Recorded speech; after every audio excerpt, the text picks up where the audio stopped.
He went on to say, I was opposed to an omnipotent God. I was not content to believe in a personal devil and serve him in the ordinary sense of the word. He said, I wanted to get hold of him personally and become his chief of staff. Crowley purported Satan's deception by stating, quote, Lucifer is my own guardian angel, and the devil Satan. This devil Satan is not the enemy of man, but he who made gods of our race, knowing good and evil. He bade know thyself and taught initiation.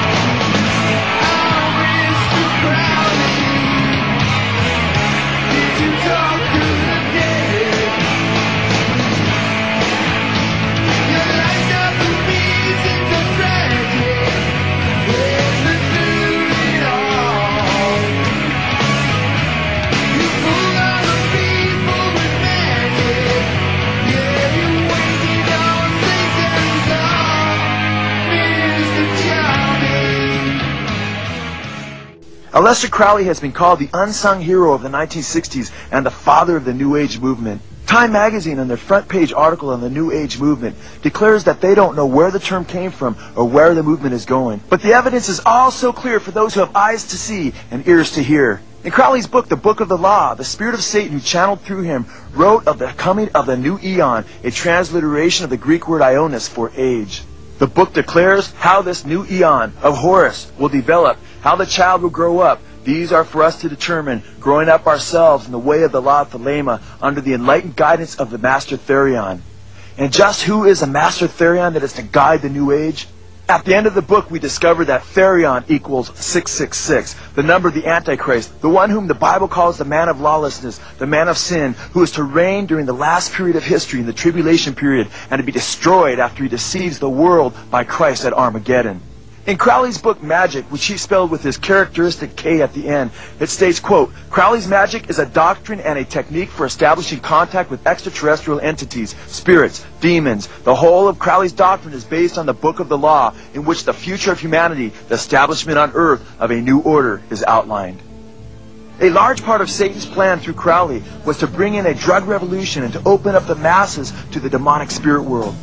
Crowley's former disciple and secretary, Israel Regardie, stated, quote, Crowley became an expert at a dozen or so varieties of Hindu and Buddhist yoga. He experimented with more drugs more frequently than anybody in the West before the neurological revolution of the 1960s. In the Book of the Law, the satanic spirit that channeled through Aleister Crowley merely echoes the satanic strains from the Garden of Eden so many years ago. He states, quote, I am the snake that giveth knowledge and delight and bright glory and stir the hearts of men with drunkenness to worship me, take wine and strange drugs. Crowley interpreted this in his book Diary of a Drug Fiend to mean, quote, things like heroin and alcohol may be and should be used for the purpose of worshiping, that is, entering into communion with the snake that giveth knowledge and delight and bright glory. Aleister Crowley's twisted poetry glorified drugs as a door to the demonic. He wrote, quote, stab your demoniac smile to my brain, soak me in cognac, love, and cocaine. Heart on my heart, come out of the rain, let's have another go of cocaine. Always go on till you have to stop, let's have another sniff over the top. Robert Anton Wilson, who played a leading role in the counterculture revolution of the 1960s, stated in his book, Sex and Drugs, quote, Crowley played a decided role in developing the philosophy or mystique of the drug revolution. If Crowley was to implement the satanic New Age of Antichrist, he knew, like Hitler, he would have to go after the impressionable youth to succeed. Crowley declared, let me seduce the boys of England, and the oldsters may totter, unconverted to their graves. Then these boys, become men, may bring about the new heaven and the new earth. But without an army I am useless. Give me my army, young men, and we will sweep these dogs into the sea. Crowley's New Age of Antichrist consisted of many points for implementation if it was to succeed. Crowley taught the need for acceptance of the credo of the new eon, do what thou wilt shall be the whole of the law. In the 1960s this became do your own thing. As we have seen, this also incorporated the idea of the drug revolution, but Crowley did not stop there. He also called for a sexual revolution. Crowley also taught the need for the synthesis of Western occultism and Eastern mysticism. He taught that there was to be rebellion against all established authority, especially Christianity. He also taught the establishment of the New World Order under the Antichrist.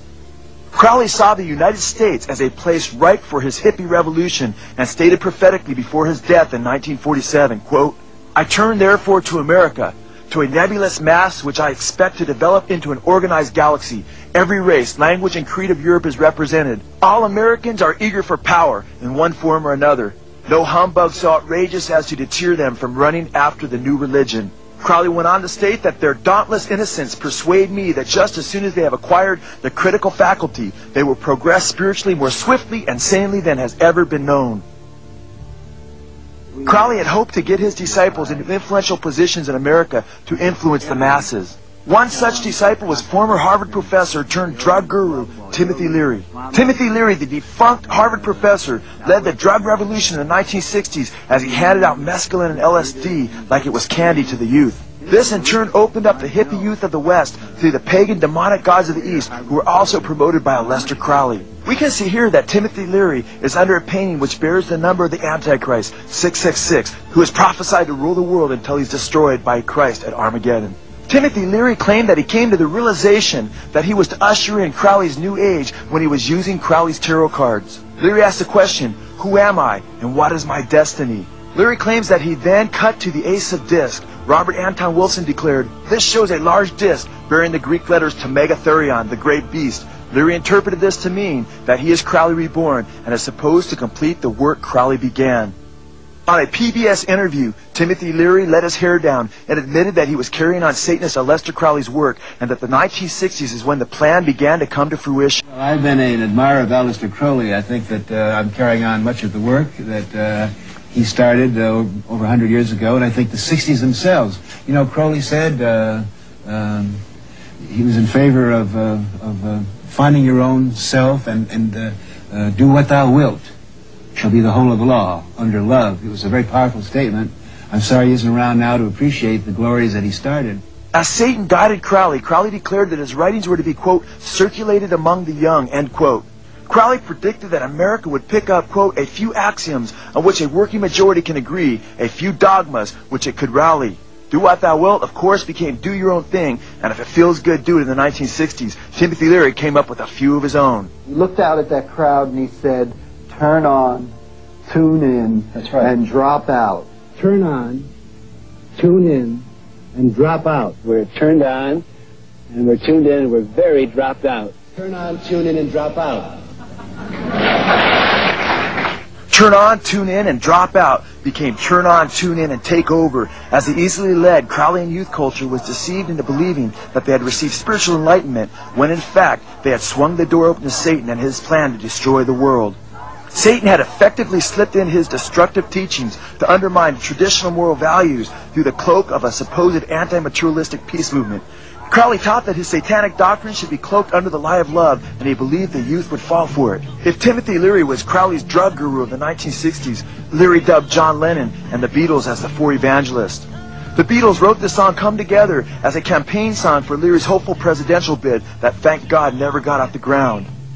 Crowley taught that he was to be the leader of a youth army and ended up finding himself on the front cover of the Beatles' Sgt. Pepper's Lonely Hearts Club Band album.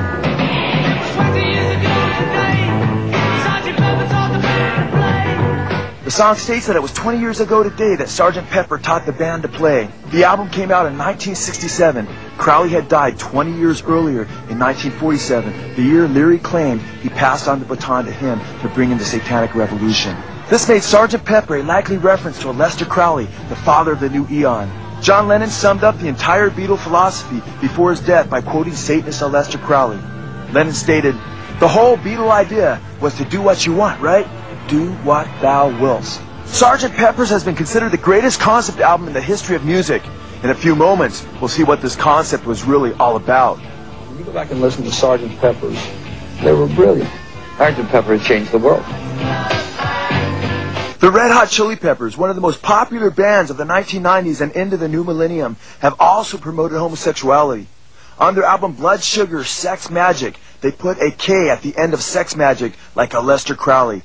At the MTV Music Awards, the Red Hot Chili Peppers gave special thanks to their lord Satan. First of all, I'd like to thank Satan. I'd like to thank Satan. Thanks Satan. Satan. Crowley's works were not only what spawned the drug revolution, but the sexual revolution as well. Crowley was one of the most immoral and promiscuous men who ever lived, as well as a flagrant and flamboyant homosexual. The Associated Press stated of the Industrial Group Ministries album Psalm 69 that, quote, the album is named after a chapter of noted occult mystic Aleister Crowley's book, The Book of Lies, which translates as Psalm 69, the way to succeed and the way to suck eggs, Crowley's disturbed reference to oral sex. Part of Aleister Crowley's so-called sex magic included orgies with little boys whom Crowley molested.